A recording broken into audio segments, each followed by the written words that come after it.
Bonjour à tous, aujourd'hui on plonge ensemble dans le sujet du bac 2025 de spécialité mathématiques, section Amérique du Nord composée ce 21 mai 2025. Nous avons un sujet très complet avec quatre exercices indépendants, à savoir probabilité, suite, géométrie dans l'espace et analyse. Nous allons essayer d'analyser l'épreuve tout entière. Commençons par l'exercice 1, un grand classique sur les probabilités divisé en deux parties. Dans cette partie, en fait, on modélise des connexions à des serveurs A, B et C avec des probabilités de stabilité. Pour la première question, il faudra construire l'arbre pondéré. Par exemple, le serveur grand A a 25% des connexions, dont 90% sont stables. Donc, pour la question 2 et 4, non, je dirais que pour la question 2, 3 et 4, on calcule des probabilités conjointes et totales. Par exemple, la probabilité que la connexion soit stable et passe par B est de 0,12. Et pour la question 5, on utilise une probabilité conditionnelle pour trouver la probabilité que la connexion soit passée par A, sachant qu'elle est stable. Donc, un calcul qui fait intervenir la formule de Bayes. Voilà. La partie B, loi binomiale et fluctuation, nous allons passer aux statistiques avec un échantillon de 50 connexions. Oui, 50 connexions. On travaille avec une variable aléatoire suivant une loi binomiale dans notre cas ici. Par exemple, on calcule la probabilité d'avoir au plus 8 connexions instables. Ouais. Et ensuite, on détermine la taille minimale d'un échantillon pour que la probabilité d'avoir au moins une connexion instable dépasse les 99%.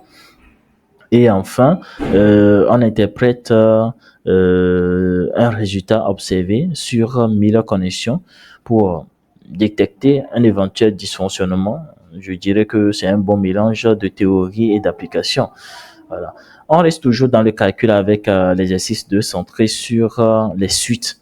Euh, Suite numérique. Cet exercice combinant en réalité les suites récurrentes et la programmation Python. Pour la première question, on calcule le terme U1 à partir de U0 qui est égal à 2. De la question de A à 2B, on introduit une suite auxiliaire AN pour simplifier l'étude. On démontre une relation de récurrence, une inégalité par récurrence et on en déduit en fait la limite. Pour la question 3, je pense que on revient toujours à UN pour trouver sa limite. Et pour la question 4, un algorithme Python qui permet d'approcher la limite de la suite. Donc, on fait une interprétation du fonctionnement et ensuite nous allons donner en fait une précision. Vous voyez, un exercice très technique mais qui forme bien. Voilà. Donc, direction, maintenant la géométrie dans l'espace avec l'exercice 3, un QCM qui demande une justification pour chaque réponse. Donc, nous avons quatre affirmations à vérifier. La non-coplanarité de la droite D et de l'axe des ordonnées. Ensuite, équation d'un plan orthogonal à D et passant par un point A. Calcul d'un angle entre deux vecteurs et enfin distance entre un point et son projeté orthogonal sur un plan. Donc, disons que chaque affirmation nécessite des calculs précis, comme le produit scalaire ou la projection orthogonale.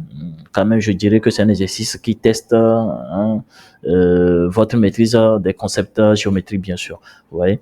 Terminons avec l'exercice 4, plus long, qui mêle équations différentielles et analyse. Voilà.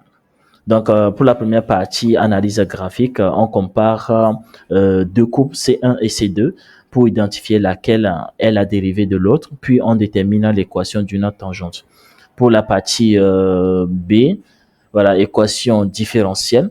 On résout une équation différentielle du type y plus y' qui est égal à 2x plus 3 le tout fois expo moins x. Vous voyez, où y est une fonction de la variable réelle x qu'ils ont mis ici. Voyez-vous. Donc, dans ce cas, on vérifie d'abord qu'une fonction donnée est solution. On trouve la solution générale en combinant solution particulière et solution homogène. On utilise une condition initiale pour déterminer une solution spécifique. voyez-vous. Pour la partie C, étude de fonction, on étudie la fonction f de x qui est égale à x au carré plus 3x plus 2, le tout fois expo moins x. Ouais. Nous allons calculer la limite en plus infini, ensuite en moins infini. Après, chercher à calculer la dérivée, trouver table de variation, la positivité et la positivité sur un intervalle, bien sûr. Ensuite, nous allons calculer l'aire de la courbe à l'aide d'une primitive, bien sûr, un exercice complet qui reprend toutes les compétences d'analyse, voyez-vous.